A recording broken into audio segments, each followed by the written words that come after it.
Moin Leute, willkommen zurück zum Red Rage Gaming Crew Channel. Mein Name ist Dan, lasst uns mal ein Abo da, wenn euch das hier gefällt, denn wir schauen uns heute den letzten Teil und das Ende von What Remains of Edith Finch an. Und ab geht's!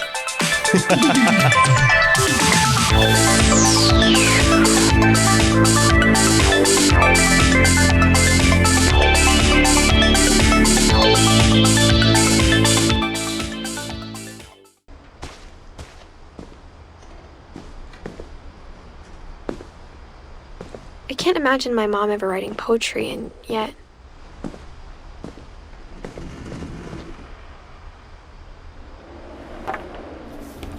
A poem for Gus, who always said the wedding was a bad idea.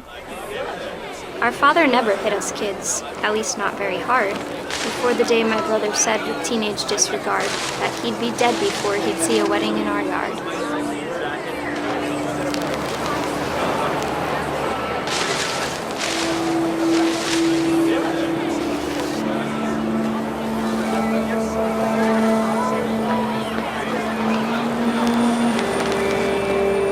My father made him come, of course, but Gus stood far apart, just flew his kite and bottled up the storm inside his heart.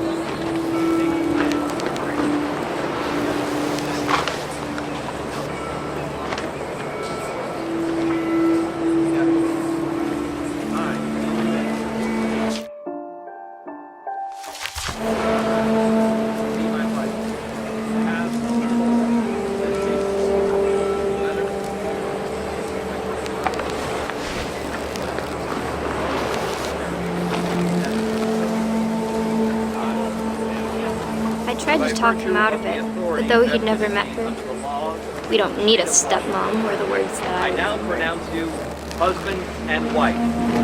You may kiss the bride.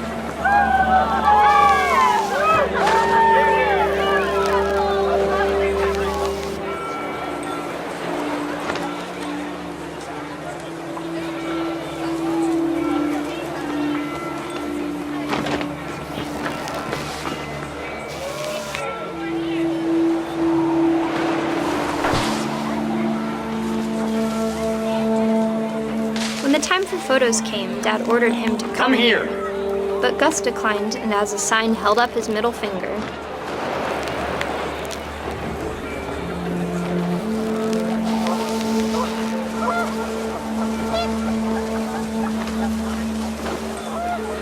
The wind picked up and panicked geese appeared and quickly went. But all the humans did that day was go inside the tent.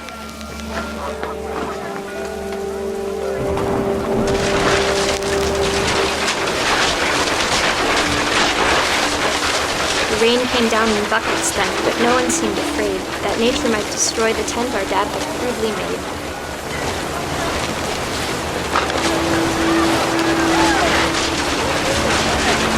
The thunder sounded much too close and full of angry power. But all my father said to this was, "Make the music louder."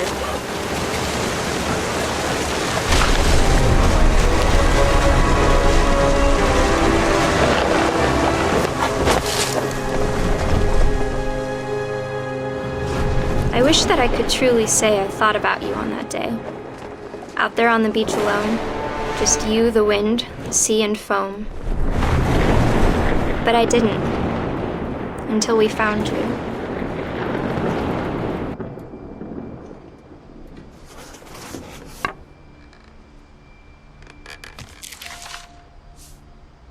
She never talked about him, but Mom told me once if I was a boy, they were going to name me Gus.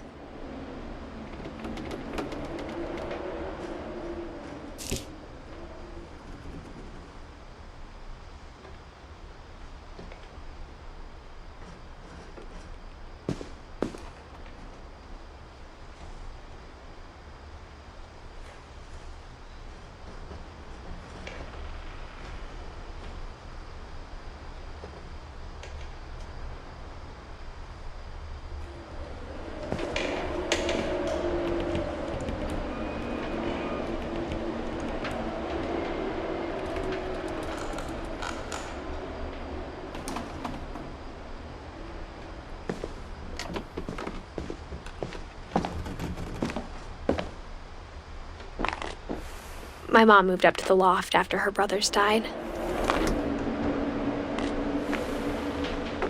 At the time, it was as far away as she could get.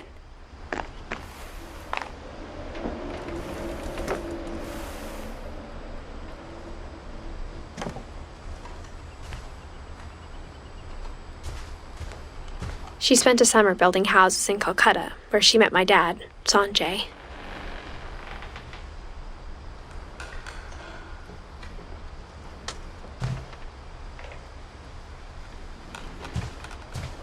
Religion was another thing my mom never talked about, but I think it helped her a lot after her dad died.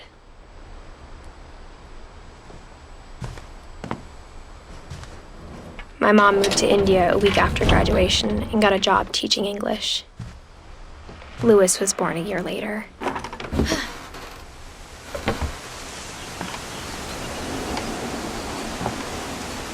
When my dad died, I don't think Mom knew where else to go.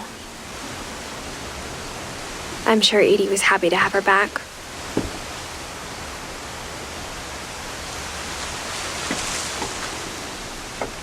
And to see kids in the house again.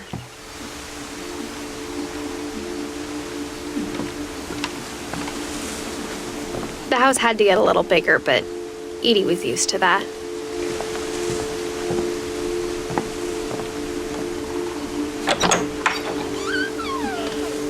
And for a while, things were good, almost normal.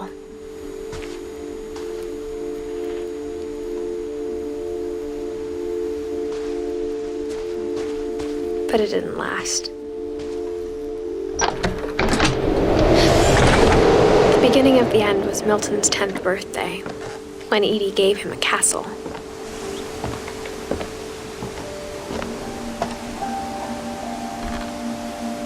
After Milton disappeared, the only thing he left behind was a room full of paintings.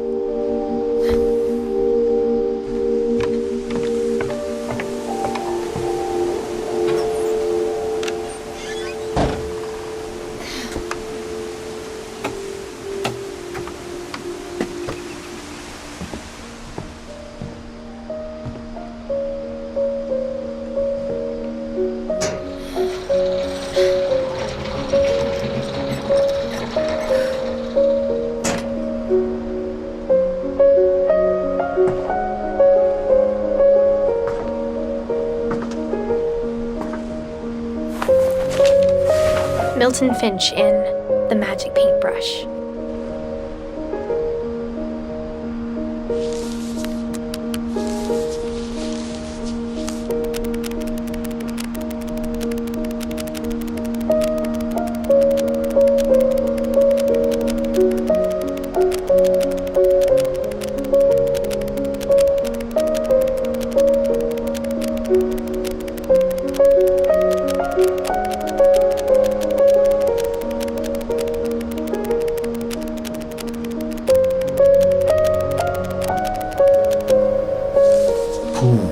Krass. Der Soundtrack und die Story, Alter. Krieg mal ein bisschen Kloß am Hals. Milton disappeared. Krasses Spiel. Wirklich krass.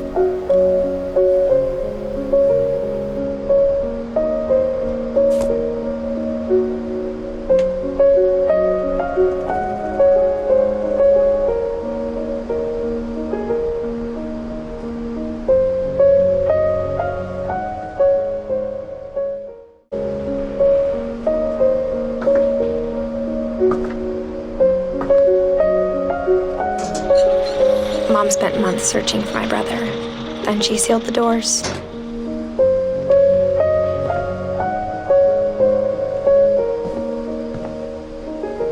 Whatever Milton had found in the house, Mom didn't want it getting out.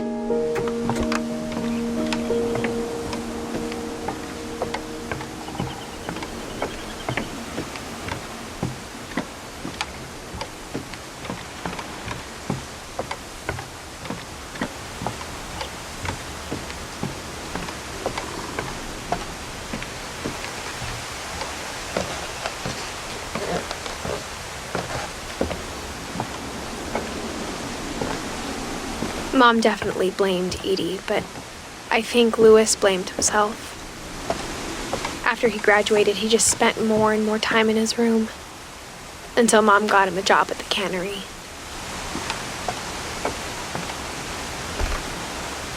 Everyone always told me to stay out of Lewis's room. Except Lewis.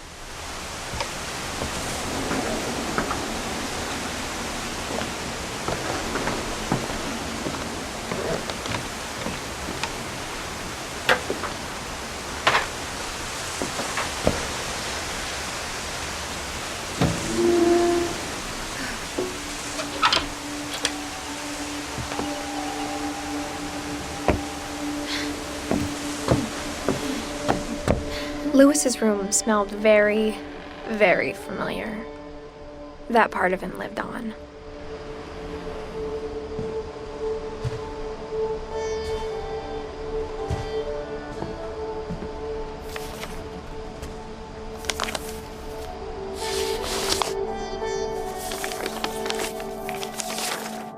Dear Mrs. Finch, as Lewis's psychiatrist, I can understand your desire for an explanation.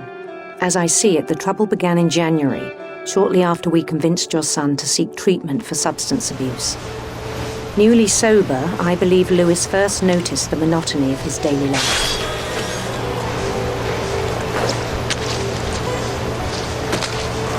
He kept working at the cannery, but he withdrew part of himself. In our sessions, I saw the same behavior. His mind began to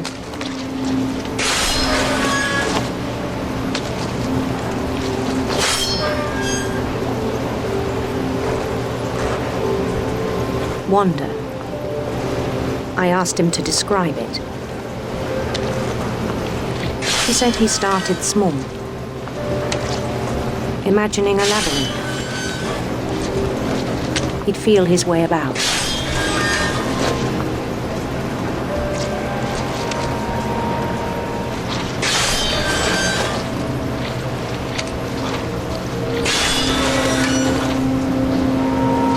Then something moved.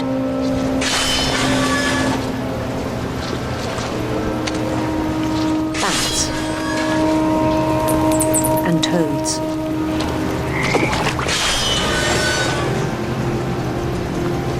And things that have not names. He knew it was all in his head.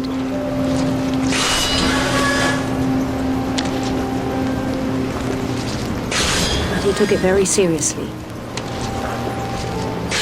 I had hoped he'd find himself.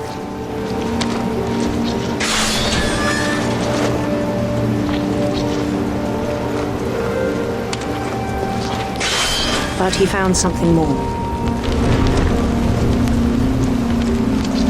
I worried about him then. Daydreaming at the cannery.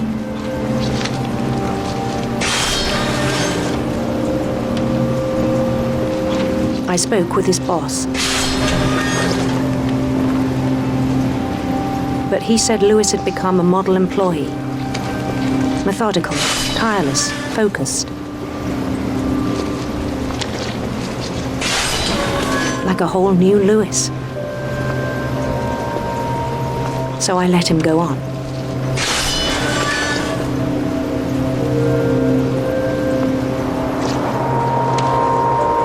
I even encouraged him. It seemed very promising at first. He told me he'd made a new friend.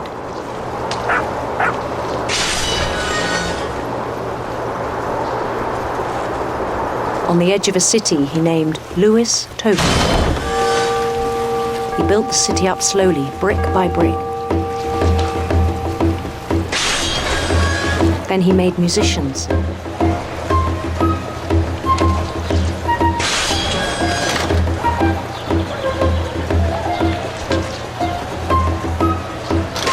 And songs for them to play. He talked about starting a band.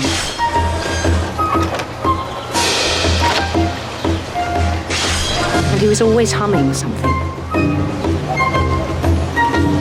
If every day his imagination grew stronger.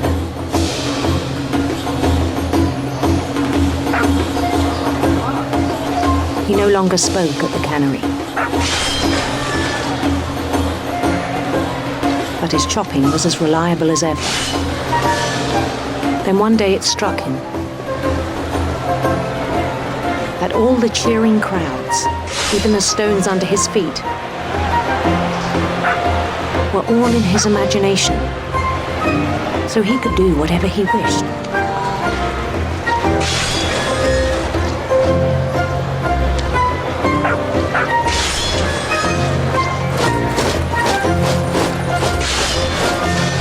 He held an election for mayor, and he won.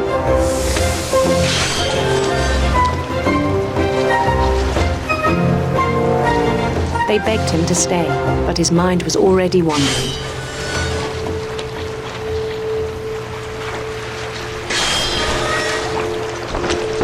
It became a game for him.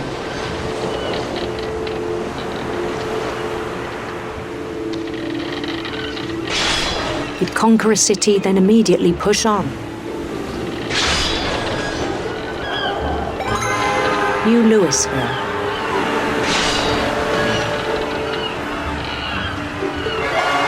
St. Louis. He started drifting away from our reality.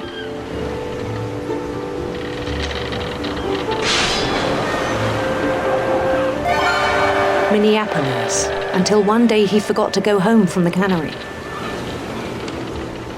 Even as his mother pleaded with him, part of Louis kept sailing on.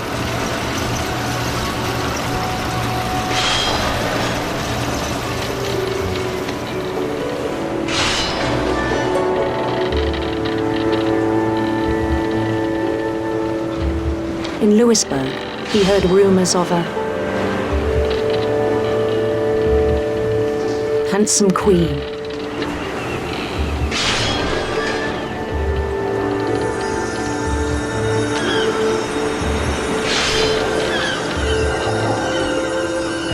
The queen was on her own quest for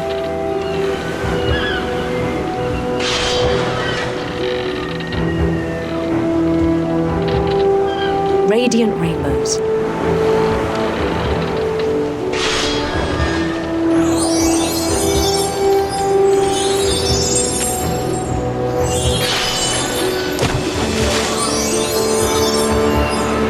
He followed the sound of her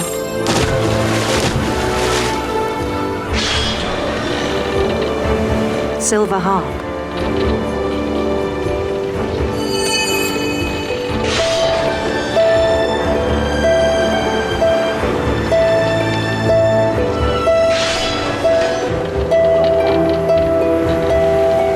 His chase led him to a golden palace east of the sun and west of the moon. Even then, his logic remained sound. He knew the world was all in his imagination.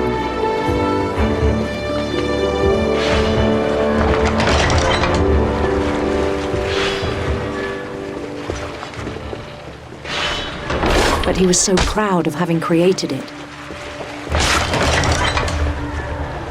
In his own eyes, he'd become something greater than a king.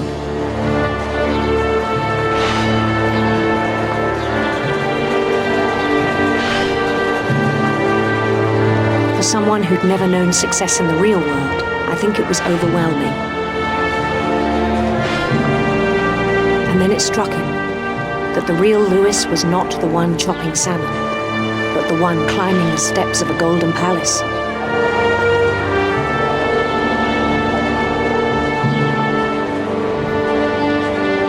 My imagination is as real as my body, he told me. It was hard to argue with him.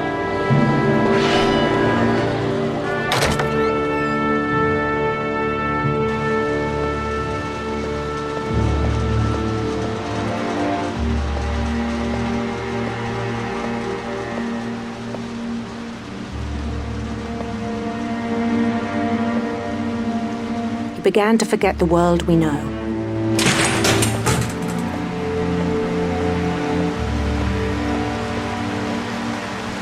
I think it pained him to remember Louis, the cannery worker.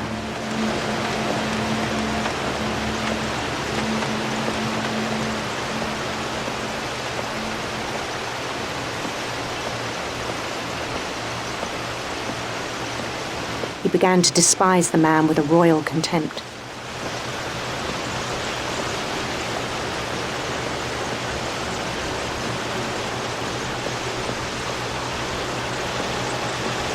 I still thought I could save him. Even after he said he was being crowned king over all the lands of wonder. The palace would be packed with his companions.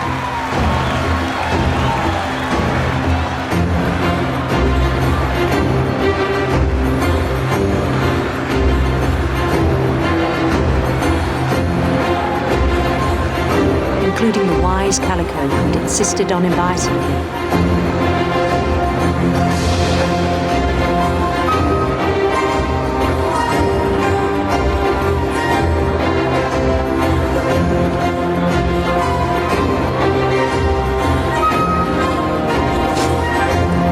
Oh nee. Oh, ich sehe, was kommt. Nein. His queen waited, holding his crown. Ahne Böses. Ja, alles klar, There's okay, only es one ist... thing left to do. Ich halte die Fresse. Das ist zu krass.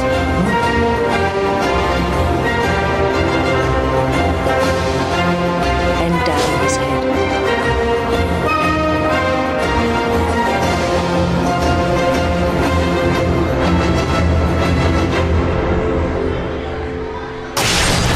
And the rest I think you know. Mrs. Finch, your son was a kind man who will be missed by all of us who knew him. Puh, ist das Gänsehaut. Scheiße. Okay. Puh, weiter geht's. My brother was really cool. I wish you could have met him.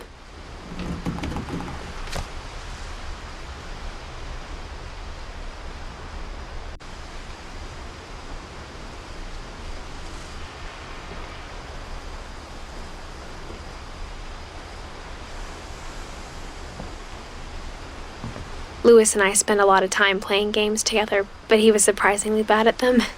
He died a lot.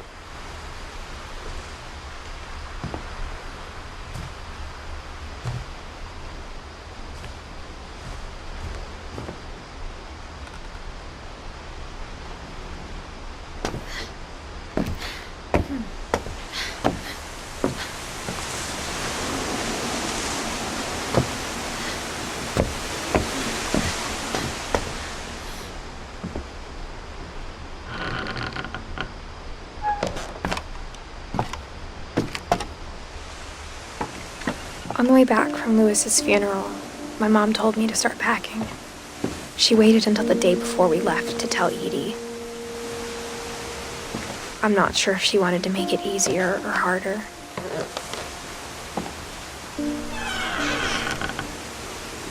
I wish we'd stayed.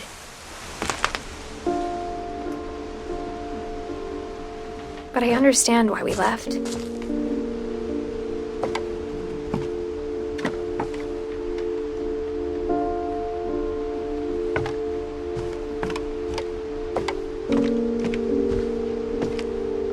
My mom ended up leaving everything behind.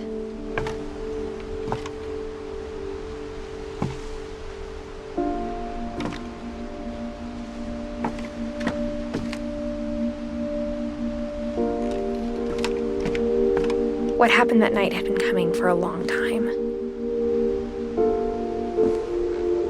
Maybe I should have come sooner.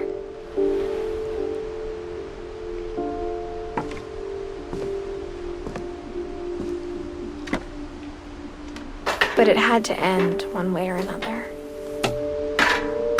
All that's left now is to tell you about that last night.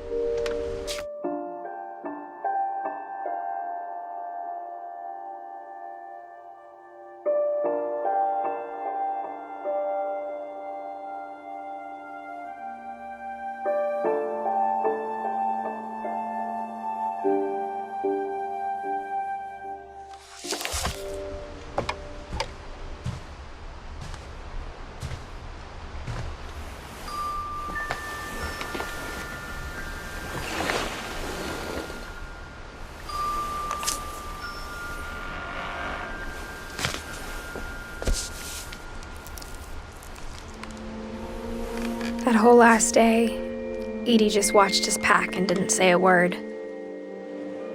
Until supper, when she raised her glass and said, "To our final night together, and all our final nights apart." Grandma, you know what I said about alcohol. Some of your medications are very Edith, specific. I left a present for you in the hallway. Why don't you go open it? The grown-ups have to argue now. I'm sorry, you're right. We're all leaving tomorrow. Let's just enjoy our last... I'm not leaving. Edith, you're excused.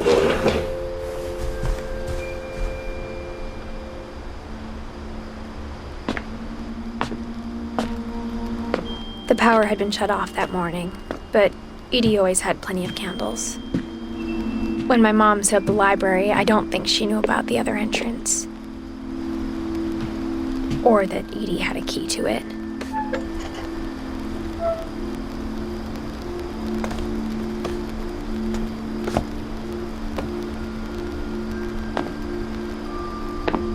That thing you're afraid of isn't going to end when you leave the house.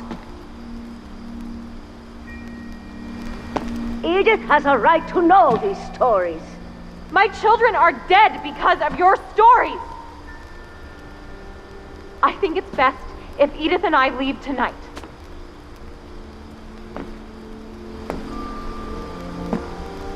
We'll have the nursing home send a van for you in the morning, okay?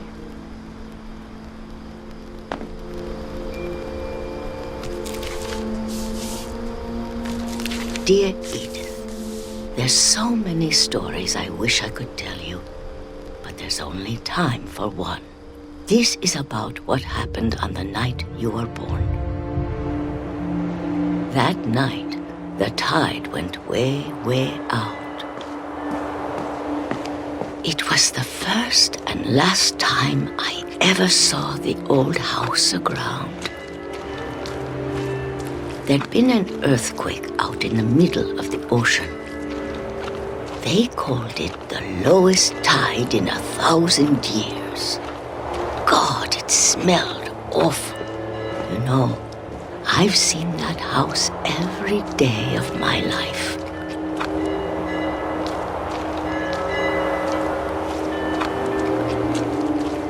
But I never thought I'd go back to it. When the fog rolled in, I lost my way.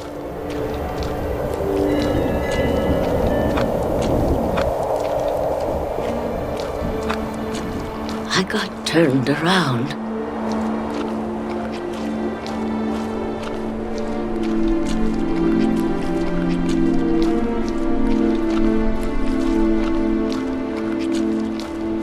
For a while, I wandered.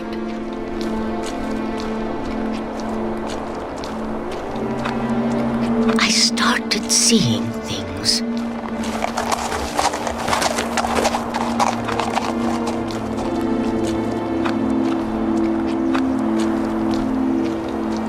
Things I'd forgotten had ever existed.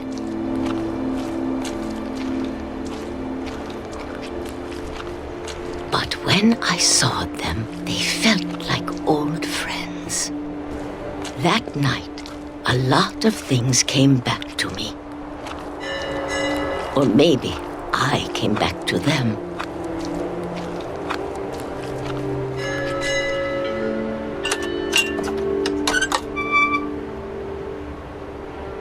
Things I can't explain, but that I need you to try and... Edith, what are you doing in here? It's mine. Edith! Mom, you're gonna rip it! Let go! I kicked and screamed, but Mom dragged me to the car.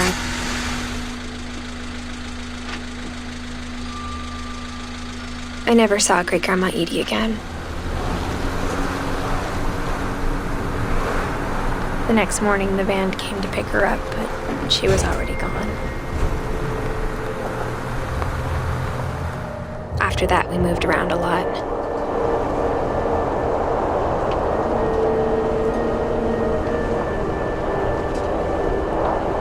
We both tried to make the best of it.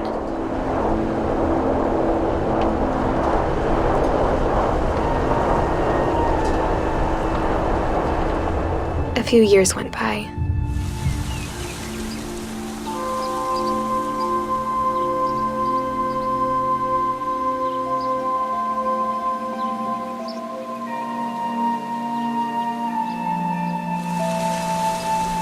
My mom didn't like to talk about it,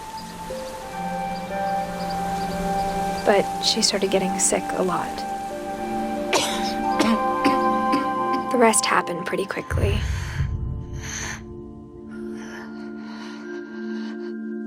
She got better for a while, and then she didn't.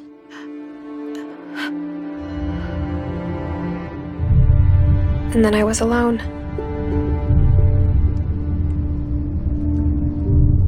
The last Finch left alive.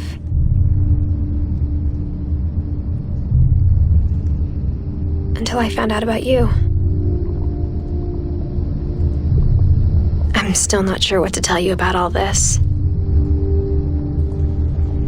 If we lived forever, maybe we'd have time to understand things. But as it is, I think the best we can do is try to open our eyes. And appreciate how strange and brief all of this is. This journal was supposed to be for you. But now I hope you'll never see it. I just want to meet you and tell you all these stories myself. But I guess if you're reading this now, things didn't work out that way.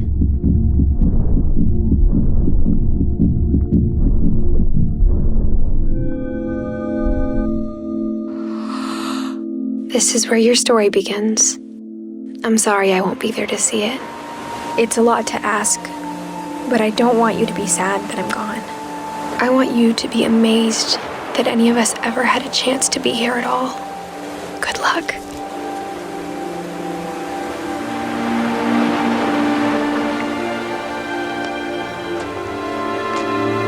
Tja, kann man so machen. Krass.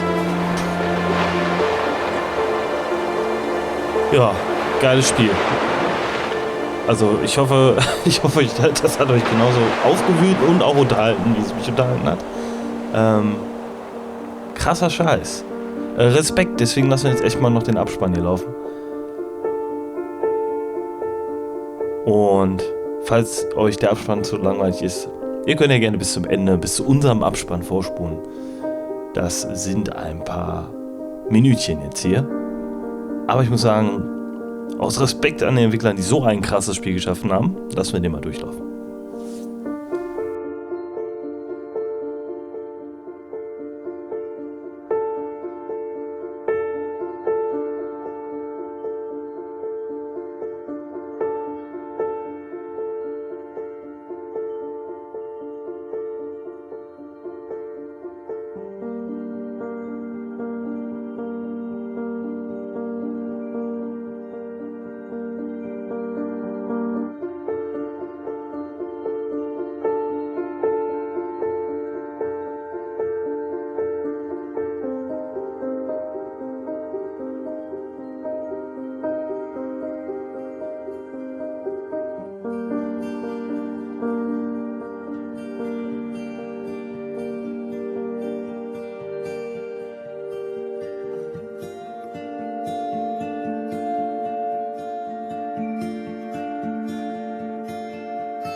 Gänsepelle. Allein schon wegen dem Klavierthema. Krass. Wahnsinn. Okay, das war echt geil. Leute, danke fürs Zuschauen. Falls euch das hier gefallen hat, lasst uns mal ein Abo auf links da. Und falls ihr noch mehr sehen wollt, gibt es auf rechts noch ein paar etwas heitere Videos, die nicht ganz so berührend sind, aber trotzdem genauso entertainen. Also, mir bleibt nichts mehr zu sagen als bis denn, euer Dan.